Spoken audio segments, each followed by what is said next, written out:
Ce n'est plus le printemps, mais j'aurai néanmoins plaisir que les eaux continuent à s'agiter, à courir toujours joyeusement sur les rivages toujours ensoleillés et qu'elles crient aux quatre coins de l'université « Voici la rentrée, nous sommes les messagères du semestre nouveau, inscrivez-vous aux enseignements et aux validations ».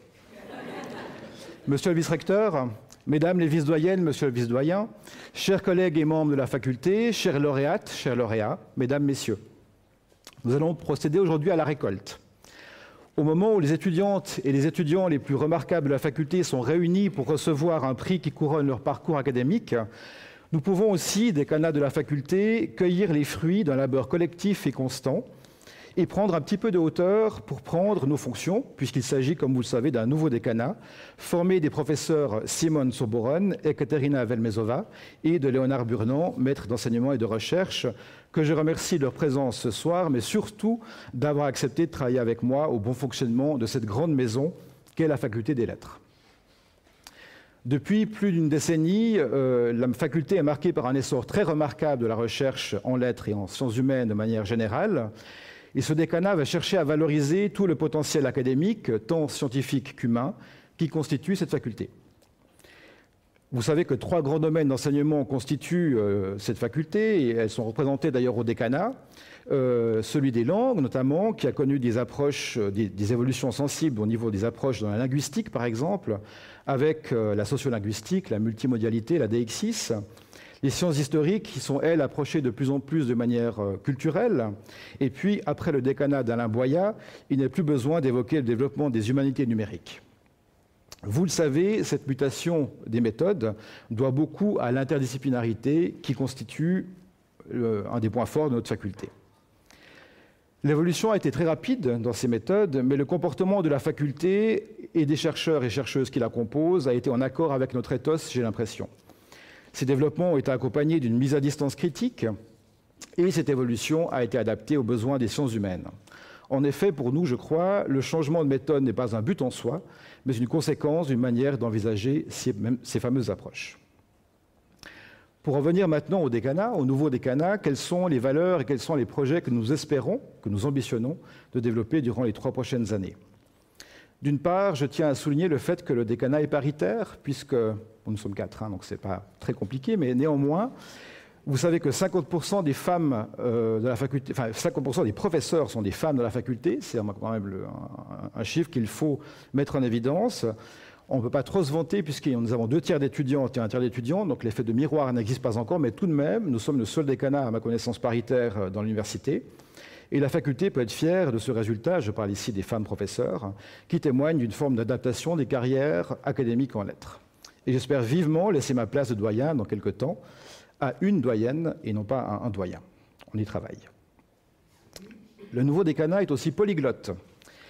À nous 4, nous parlons en tout cas 10 langues, et peut-être même plus. À l'image d'une faculté dont le public estudiantin est issu de provenances de plus en plus variées, 33% de nos étudiantes et étudiants sont non francophones et ils parlent 67 langues différentes. Nous sommes une faculté assez épatante de ce point de vue-là. Et cette polyvalence langagière met au centre de notre attention la question des langues, tant vécues, parlées qu'écrites. Et cela pose évidemment pour nous en sciences humaines la place du français que nous avons cœur à défendre dans un monde de plus en plus anglophone. Mais cela met aussi en évidence l'importance de maîtriser 2 ou plusieurs langues, ainsi que des contextes culturels différents qui seront évidemment très importants pour appréhender le monde professionnel par après. L'interdisciplinarité, je l'ai déjà évoqué, est essentielle à la faculté. C'est favoriser aussi le lien scientifique entre chercheurs et chercheuses de la faculté, mais aussi de créer des liens dans des domaines qui n'ont pas a priori de lien organique entre eux. Le but n'est pas de forcer le trait, on ne doit pas être interdisciplinaire, je pense, et certaines disciplines ont le droit d'exister en tant qu'elles-mêmes. Elles perpétuent parfois une culture millénaire et l'interdisciplinarité n'est pas une obligation. Et c'est d'ailleurs, je pense, la grande force de la faculté que d'assurer à chaque discipline sa juste place. Mais il faut aussi soutenir les projets d'enseignement et de recherche qui favorisent la conjugaison des savoirs et, par conséquent, une forme d'innovation scientifique lorsqu'ils sont pertinents. La journée de la recherche, qui aura lieu le 15 mars prochain, va d'ailleurs s'intéresser justement à cette question de l'interdisciplinarité et de ses limites. Le lien entre recherche et enseignement, on le sait, est l'un des points forts, si ce n'est le point fort de la faculté, et il doit le rester. La réflexion théorique et épistémologique voisine les approches appliquées ou empiriques. Cet éclectisme des méthodes doit être valorisé car, à mon avis, il ouvre les esprits, il favorise la distance critique et il permet plus facilement aux étudiantes et aux étudiants de trouver leur voie et de forger leur propre profil scientifique et intellectuel. Les dispositifs permettant de visibiliser les recherches déjà mis en place par l'ancien décanat doivent être consolidés et augmentés.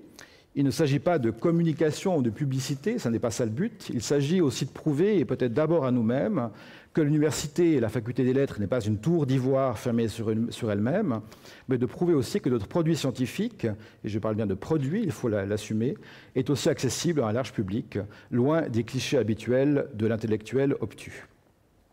Image qui nous colle passablement encore, vous le savez bien, qui nous colle au... voilà. La médiation culturelle qui accompagne ce travail n'est pas non plus un but en soi, mais c'est bien un moyen de continuer à faire fructifier nos recherches auprès de publics très variés. L'exposition Cosmos, dont nous parlera tout à l'heure Lionel Pernet, en est un bon exemple, puisque 3 étudiants et étudiants de la faculté ils servent de guide, ils font un travail donc très, très proche de nos recherches, mais aussi de notre médiation. La formation continue sera aussi un enjeu majeur des prochaines années, pas seulement auprès des enseignants du collège et du gymnase, mais aussi auprès d'acteurs des domaines de la culture et de la communication, bien plus largement. De même, il faudra trouver des moyens de mieux entrer en contact avec les élèves des niveaux secondaires 1 et 2 pour leur présenter ce que sont les études de lettres. Aujourd'hui, notre faculté n'a rien de poussiéreux, vous le savez autant que moi, c'est une faculté dynamique, ambitieuse, et je pense qu'il faut le dire beaucoup plus fort. Valoriser la relève est évidemment un enjeu fondamental pour nous. Les moyens déjà en place demeureront, évidemment, mais il faut peut-être ouvrir le spectre des perspectives. La direction de l'université nous parle de start-up et d'entrepreneurship. Certains d'entre vous vont frémir à ces mots, mais je pense qu'il faut avoir le courage de voir comment ces concepts peuvent être déclinés, développés dans le domaine des sciences humaines et en particulier en faculté des lettres. Par conséquent, soutenir et suivre l'entrée de nos diplômés dans la vie professionnelle devient très important, non seulement pour réaffirmer, et on l'a dit depuis quelques années assez largement, que nous ne formons pas des chômeurs, ni des chômeuses, mais aussi pour mieux préparer le terrain en amont. Car les études de lettres sont aussi professionnalisantes et nos diplômés possèdent des compétences transversales, ces soft skills que le monde du travail cherche de plus en plus à formaliser. Nos étudiantes et étudiants doivent être conscients qu'ils doivent, de ces compétences transverses et doivent mieux savoir les valoriser.